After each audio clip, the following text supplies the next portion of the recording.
அவர்களுடைய கோரிக்கையை வலியுறுத்தி முழக்கங்களை எழுப்பி போராட்டத்தில் ஈடுபட்டு வருகிறார்கள்.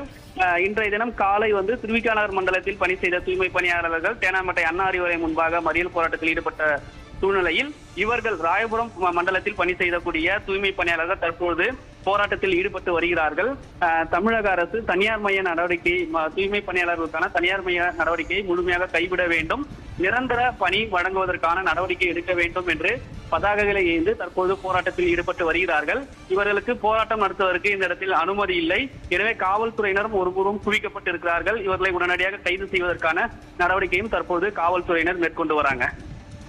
ராஜ்குமார், எந்த ஒரு போராட்டம் அப்படின்னு எடுத்துக்கொண்டாலும் அந்த போராட்டத்தில் ஈடுபட்டு இருக்கக்கூடியவர்கள் அவர்களுடைய கோரிக்கை, அவர்களுடைய தரப்பு, அதனை தாண்டி அரசு தரப்பு, இந்த இரண்டு விஷயங்களையும் தாண்டி அவர்கள் எடுக்கக்கூடிய போராட்டத்தினுடைய வடிவம் முக்கியத்துவம் பெறும் இல்லையா? அந்த வகையில இன்னைக்கு அண்ணா அறிவாலயத்தை அவர்கள் முற்றுகையிடுவது, இப்போது கலைஞர் நினைவிடத்தில் அமர்ந்து கொண்டு போராட்டத்தில் ஈடுபடுவது என்ன உணர்த்து? ஒரு வாய்ப்பு கொடுத்தா நானும் ஒரு ரசிகர் மன்ற தரப்போம். கண்டிப்பா. அவரு அரசியலுக்கு வந்ததுக்கு அப்புறம் அவரோட விஷயங்கள்லாம் எப்படி இருக்கு, அவரோட நல்ல விஷயங்கள்லாம் எப்படி இருக்குன்னு நல்லா இருக்கும். ஏன்னா எங்களுக்கு பெண்கள் பாதுகாப்பு தான் நல்லா இருக்கு. என்னென்ன கொடுத்துருக்காங்க, எவ்வளவு மகிழ்ச்சியா இருக்கு. ஸ்வீட் கொடுத்துருக்காங்க, கேலண்டர் கொடுத்துருக்காங்க. வேற யாராவது கொடுத்தாங்களாமா? விஜய் கட்சியில இப்ப இது பண்ணிருக்காங்க. இல்ல, நான் இப்பதான் வாங்கியிருக்கிறேன். விஜய் கட்சியில தான் முதல்ல வாங்கிருக்கேன். ஓகே, அவரோட அரசியல் மேல உங்களுக்கு ஒரு நம்பிக்கை இருக்கா? கண்டிப்பா எனக்கு நம்பிக்கை இருக்குது. அவர் வெற்றியே வரணும். அவ்வளவு பிடிக்குமா அவரை? ஆமா, என் பசங்களும் நல்லா பிடிக்கும். தூய்மை பணியாளர்களே பார்வை ஒரு விஷயம் ஒவ்வொரு மாதிரி பார்ப்பாங்க, ஒரு விஷயம் பேசுவாங்க. ஆனா இவங்களை பொறுத்தவரைக்கும் தொடர்ந்து உங்களுக்கு நிறைய விஷயங்கள் பண்ணிக்கிட்டு இருக்காங்க. இன்னைக்கு பாத பூஜை பண்ணி மரியாதை செலுத்திருக்காங்கல்ல, எப்படி சந்தோஷமா இருக்குன்னு நினைக்கிறேன்? ரொம்ப சந்தோஷமா இருக்கு. வீட்டுல கூட எங்களுக்கு சந்தோஷம் கிடைக்கல.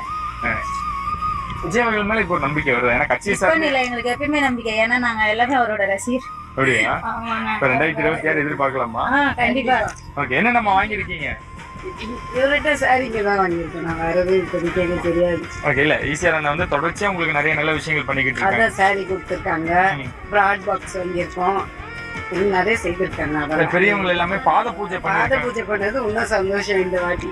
ஓகே ஓகே, ரொம்ப பெருமை இது. நம்பிக்கை இருக்கு விஜய் அவர்கள் மேல. கண்டிப்பா. சொல்லுங்க, உங்களுக்கு எப்படி இருக்கு விஜயோட அரசியல் எப்படி பாக்குறீங்க நீங்க? சந்தோஷமா, நம்பிக்கை வருதா உங்களுக்கு? கண்டிப்பா. சரி, என்ன வாங்குனீங்க? விஜய் இருக்காரு. எவ்வளவு பிடிக்குமா? எங்க ஊரே அவர்தான். அப்படியா? நாங்க திருக்கோயில், சொந்த ஊரே திருக்கோயில். இன்னைக்கு பாத பூஜை பண்ணி உங்களுக்கு பரிசு கொடுத்திருக்காங்களே, சந்தோஷமா இருக்கா? சந்தோஷமா. 2026 உங்க ஆதரவு அவர்தான் வருவாரு. ஏன் இவ்வளவு ஸ்ட்ராங்கா சொல்றீங்க? எப்படி? கண்டிப்பா பாருங்களா, வருவாரு.